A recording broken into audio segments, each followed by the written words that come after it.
धाम यात्रा। भारत में पवित्र 4 तीर्थ धाम की यात्रा करने का काफी महत्व है। इन धामों का द्वार समय समय पर खुलता और बंद होता रहता है। माना जाता है कि जो इन पवित्र धामों की यात्रा करता है उसको इस संसार से मुक्ति मिल जाती है। सनातन धर्म में पवित्र इन तीर्थ यात्राओं का काफी महत्व है। भक्तगण गलती से बद्रीनाथ, गंगोत्री, यमुनोत्री और केदारनाथ, जो कि उत्तराखंड में ये 4 धाम है, इसको 4 धाम की यात्रा मान लेते हैं, लेकिन ये छोटा 4 धाम की यात्रा है जो उत्तराखंड में 4 स्थानों पर अलग अलग जगह स्थित हैं। आज हम आपको बताएंगे कि भारत में 4 धाम कहां कहां पर स्थित है और उनका क्या महत्व है। भारतवर्ष में 4 धाम भारत के अलग अलग कोनों में स्थित है।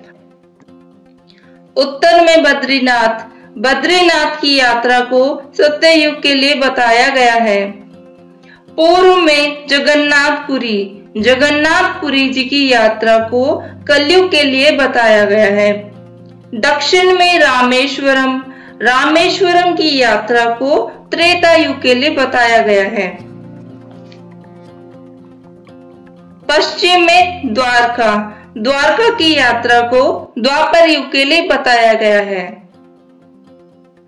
अब हम इन 4 धामों के बारे में डिस्कस करते हैं। सबसे पहले बद्रीनाथ, ये उत्तराखंड में अलकनंदा नदी के किनारे स्थित है। यह भगवान विष्णु को समर्पित है। बद्रीनाथ के बारे में एक कहावत कही जाती है, जो आए बद्री वो ना जाए ओदरी। ओदरी यानी फिर से जन्म, कोख में नहीं जाना पड़ता। यानी जो एक बार बद्रीनाथ की यात्रा कर लेता है उसे दोबारा से जन्म नहीं लेना पड़ता। यह धाम अप्रैल और मई माह के बीच खुलता है, जिसकी घोषणा नरेंद्र नगर राजमहल से वसंत पंचमी के दिन की जाती है। शीत ऋतु में दीपावली के दूसरे दिन यानी पड़वा के दिन यहाँ के पट बंद कर दिए जाते हैं। आश्चर्य की यह बात है कि यहाँ पर लगातार 6 महीने दीप जलता रहता है। इसके बाद हम बात करते हैं जगन्नाथपुरी की। जगन्नाथपुरी की यात्रा को कलयुग के लिए बताया गया है। जगन्नाथ का अर्थ होता है जगत के स्वामी।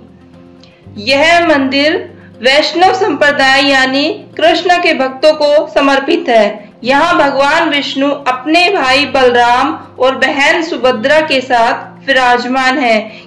यहाँ पर प्रतिवर्ष आषाढ़ माह में रथ यात्रा निकाली जाती है, जो जगन्नाथ मंदिर शुरू होकर गुंडीचा मंदिर तक जाती है। यात्रा के 15 दिन पहले मंदिर के कपाट बंद कर दिए जाते हैं। यह पूरी दुनिया का ऐसा इकलौता मंदिर है जहां भगवान मंदिर से बाहर निकलकर स्वयं भक्तों को दर्शन देने के लिए आते हैं। कलियुग में जगन्नाथ रथ यात्रा का काफी महत्व है। इसके बाद हम बात करते हैं रामेश्वरम की। रामेश्वरम की यात्रा को त्रेता युग के लिए बताया गया है। यह तमिलनाडु के रामनाथपुरम में स्थित है। विश्व में भगवान शिव के 12 ज्योतिर्लिंगों में से एक है। कहा जाता है कि इसकी स्थापना श्री राम ने वनवास के दौरान की थी, इसीलिए राम के ईश्वर से इसका नाम पड़ा रामेश्वरम। उत्तर भारत में जो महिमा काशी की है, वही महिमा दक्षिण में रामेश्वरम की है। इसी स्थान पर राम जी ने लंका पहुंचने के लिए सेतु का निर्माण किया था। इसके बाद हम बात करते हैं द्वारिका की। द्वारिका की यात्रा को द्वापर युग के लिए बताया गया है। गुजरात राज्य में पश्चिमी सिरे पर द्वारिका स्थित है। द्वारिका को स्वयं श्री कृष्ण ने बसाया था। यह माना जाता है कि भगवान कृष्ण के बाद असली द्वारिका तो समुद्र में समा गई थी, परंतु वर्तमान में दो अवशेष बचे हैं, जो है बेट द्वारिका, दूसरा गोमती द्वारिका।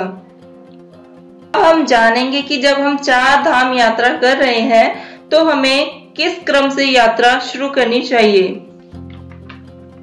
यात्रा उत्तर में बद्रीनाथ से शुरू करके सबसे पहले बद्रीनाथ, फिर जगन्नाथपुरी, उसके बाद रामेश्वरम, उसके बाद द्वारिका, ऐसे करके हमें अपनी यात्रा खत्म करनी चाहिए।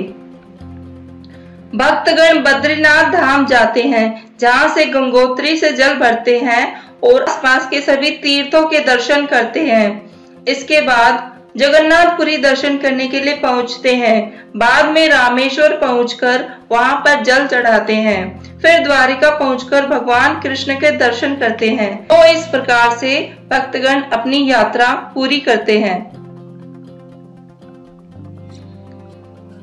मान्यताओं के अनुसार भगवान विष्णु के अवतार समय समय पर रामेश्वरम में स्नान करते हैं, बद्रीनाथ में ध्यान करते हैं और पुरी में भोज करते हैं, द्वारिका में आराम करते हैं। इसका मतलब यह है कि भगवान जगन्नाथ पुरी में खाते हैं, रामेश्वरम में नहाते हैं, बद्रीनाथ में ध्यान करते हैं, द्वारिका में आराम करते हैं। अगर हम छोटा 4 धाम की यात्रा कर रहे हैं जो कि उत्तराखंड में स्थित है, तो अब जानते हैं किस क्रम में यात्रा करनी चाहिए। सबसे पहले गंगोत्री, उसके बाद यमुनोत्री, फिर केदारनाथ और बद्रीनाथ। इस तरह से हमें अपनी छोटा 4 धाम यात्रा जो कि उत्तराखंड में स्थित है, इस प्रकार से पूरी करनी चाहिए।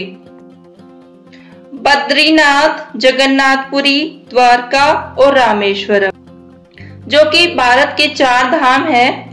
इनमें से रामेश्वर भगवान शिव को समर्पित है और बाकी 3 तीर्थ स्थल भगवान विष्णु को समर्पित हैं।